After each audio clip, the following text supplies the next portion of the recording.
పండగలే high power ఉల్లాసం high power ఉత్సాహం high power ఆరోగ్యం హై పవర్ ఆనందం గుంటూరు వారి XXL మరియు హై పవర్ హార్స్ దేశవాళీ మినపగుళ్ళు బంధాలు అనుబంధాలు మరింత దృఢంగా మరింత బలంగా గుంటూరు శంకర్ విలాస్ ఫ్లైఓవర్ బ్రిడ్జి మరొక 50 ఏళ్లు ప్రజా అవసరాలను తీర్చేలా నిర్మిస్తామని కేంద్ర గ్రామీణ అభివృద్ధి కమ్యూనికేషన్ శాఖల సహాయ మంత్రి డాక్టర్ పెమ్మసాని చంద్రశేఖర్ స్పష్టం చేశారు. ఈ బ్రిడ్జి నిర్మించిన తర్వాత చాలా అద్భుతంగా ఉంటుందని చెప్పారు. ఈ బ్రిడ్జి నిర్మాణం ఆపాలని కొందరు ప్రయత్నిస్తున్నారని ఆరోపించారు. గతం కంటే ఎత్తును పెంచి 90 మీటర్ల విస్తీర్ణంలో ఈ బ్రిడ్జి నిర్మాణం జరుగుతుందని పేర్కొన్నారు. శంకర్ విలాస్ వంతెన విస్తరణలో భాగంగా భూ సేకరణకు అంగీకారం తెలిపిన షాపుల యజమానులకి చెక్కులు పంపిణీ కార్యక్రమం నగరపాలక సంస్థ కార్యాలయంలోని కౌన్సిల్ హాల్లో సోమవారం జరిగింది. ఈ మేరకు పెమ్మసాని చంద్రశేఖర్ మాట్లాడారు. కొందరి కోసం ఈ వంతెన ఆగదని చెప్పారు. కావాలని ప్రజల్లో కొన్ని అపోహలు సృష్టిస్తున్నారని మండిపడ్డారు. ప్రజలను భయభ్రాంతులకి గురి చేయడం కోసం లేనిపోని అపోహలు సృష్టించవద్దని చెప్పారు. ప్రజలకు ఉపయోగపడే ఈ వంతెన ఎట్టి పరిస్థితుల్లోనూ ఆగదని అన్నారు. కార్యక్రమంలో ఎమ్మెల్యేలు మహమ్మద్ నజీర్, గల్లా మాధవి, బి రామాంజనేయులు, జిల్లా కలెక్టర్ నాగలక్ష్మి, నగర commissioner Puli Srinivasulu, AP industrial development corporation chairman Degala Prabhakar, in charge mayor Sheikh Sajila, Janasena party Guntur జిల్లా అధ్యక్షులు గాదె వెంకటేశ్వరరావు తదితరులు పాల్గొన్నారు. అంటే ఒక బ్రిడ్జిని తీసుకొచ్చిన తర్వాత financial sanction, administrative sanction, tender process ఇవన్నీ కూడా అవ్వాలి అంటే జనరల్ గా 2-3 సంవత్సరాల టైం పడుతుంది ఎక్కడైనా చూస్తే మీరు. అలాంటిది 6 నెలల కాలంలో మొత్తం ప్రక్రియని కంప్లీట్ చేశాం మేము.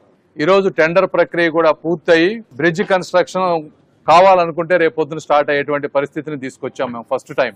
ఇందులో కొంతమంది కొన్ని అపోహలు సృష్టిస్తా ఉన్నారు.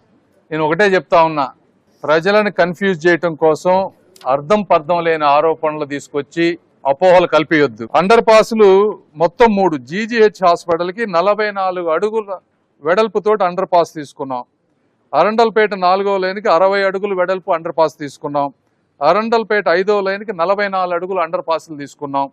బ్రిడ్జి లెంత్ తక్కువ అంటున్నారు. బ్రిడ్జ్ లెంత్ ఒకప్పుడు 430 మీటర్లు, ఈ రోజు 930 మీటర్లు, అంటే డబల్ చేశాం దీన్ని. వీళ్ళు ఏమంటారు, ఎక్కడి నుంచో 1 కిలోమీటర్ 2 కిలోమీటర్లు కట్టమంటారు. అంటే అది ఫ్లైఓవర్ అవుతుంది కానీ అది ROB అవ్వదు.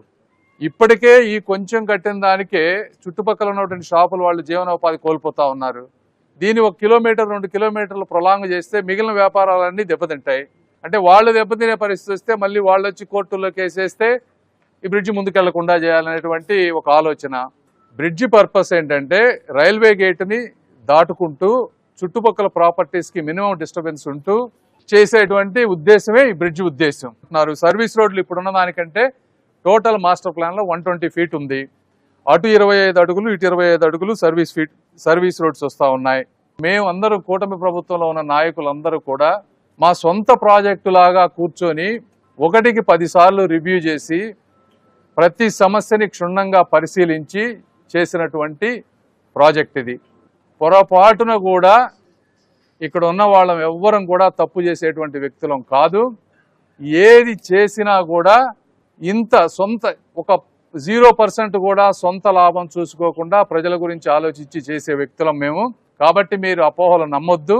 అదే విధంగా అతి తక్కువ టైంలో కూడా అభివృద్ధిని ఒక యజ్ఞంలాగా తీసుకొని కూటమి ప్రభుత్వం ఏర్పడ్డ తర్వాత గౌరవ కేంద్ర మంత్రి వర్యులు పెమ్మసాని చంద్రశేఖర్ గారు గుంటూరు నగరానికి అవసరమైనటువంటి ప్రతి ఒక్క కార్యక్రమాన్ని కూడా తన భుజస్కంధాల మీద తీసుకొని అవసరమైనటువంటి కార్యక్రమాలు గత 60 సంవత్సరాల నుంచి ఏ ఒక్కరు కూడా పట్టించుకోకుండా అధికారాన్ని అనుభవించినటువంటి పరిస్థితులుంటే గడిచినటువంటి కొన్ని దశాబ్దాలుగా చిరకాల వాంఛైనటువంటి గుంటూరు నగర ప్రజల కోరికగా ఉన్నటువంటి అరండల్పేట ఫ్లైఓవర్ బ్రిడ్జ్ ఏదైతే ఉందో ROB, దాన్ని పునర్నిర్మించాలనే ఆలోచన గతంలో పనిచేసినటువంటి పార్లమెంట్ సభ్యులు గాని శాసనసభ్యులు గాని అనేక రకాలుగా ప్రయత్నించినటువంటి పరిస్థితులు.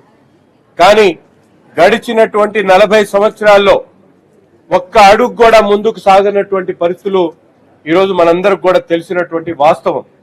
కానీ 8 నెలల్లోనే తనకొచ్చినటువంటి అవకాశాన్ని పూర్తిగా సద్వినియోగం చేసుకుంటూ క్షేత్రస్థాయిలో ఉన్నటువంటి శాసనసభ్యుల దగ్గర నుండి అధికారుల దగ్గర నుండి అన్ని డిపార్ట్మెంట్లు కూడా సమన్వయపరుస్తూ తన ఆఫీస్ లో ఉన్నటువంటి స్టాఫ్ చేత ఒక యుద్ధం లాగా దీని మీద ప్రయత్నం చేసినటువంటి నాయకుడు మన పెమ్మసాని చంద్రశేఖర్ గారు.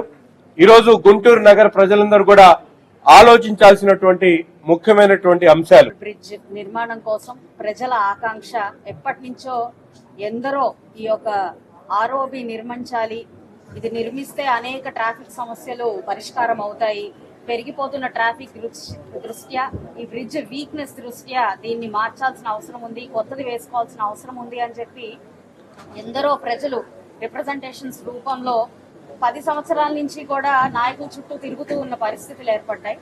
అయితే కూటమి ప్రభుత్వం మీద ఎంతో ఆశతో మళ్ళీ ఇక్కడ ఏదైనా న్యాయం జరుగుతుంది అని చెప్పి ఈ రాష్ట్రంలో కూటమి ప్రభుత్వం ఏర్పడిన వెంటనే మాకు మళ్ళీ రిప్రజెంటేషన్స్ ఈ ఆర్ఓబి మీద, శంకర్ విలాస్ ఆర్ఓబి మీద వెల్లువెత్తున వచ్చినప్పుడు మేము మంత్రివర్యుల దృష్టికి ఇలాగ ప్రజల ఆకాంక్ష ఇది, ఇక్కడ కంపల్సరీగా ఈ ఆర్ఓబి నిర్మించుకోవాలి, గుంటూరులో ఈ ఆర్ఓబి అనేది చాలా ప్రతిష్టాత్మకమైన ఒక ప్రాజెక్టు, దీన్ని మనము చేపడితే చాలా మన ప్రభుత్వానికి మంచి పేరు వస్తుంది, ప్రజల ఆకాంక్ష ఇది అని చెప్పి మంత్రి గారి దృష్టికి తీసుకెళ్ళినప్పుడు ఆయన చాలా సీరియస్ గా తీసుకొని దాన్ని శాంక్షన్ చేపించేదాకా కూడా ఒక్క రోజు కూడా ఆయన రెస్ట్ తీసుకోకుండా నిర్విరామంగా దీని మీద కృషి చేసి చాలా ఫాస్ట్ గా దీని అన్ని డిపిఆర్లు రెడీ చేసి ప్రతి అంశాన్ని కూడా మా అందరితో కూర్చుని డిస్కస్ చేసి ఈ రోజు ఒక డిజైన్ తో ముందుకొచ్చాము.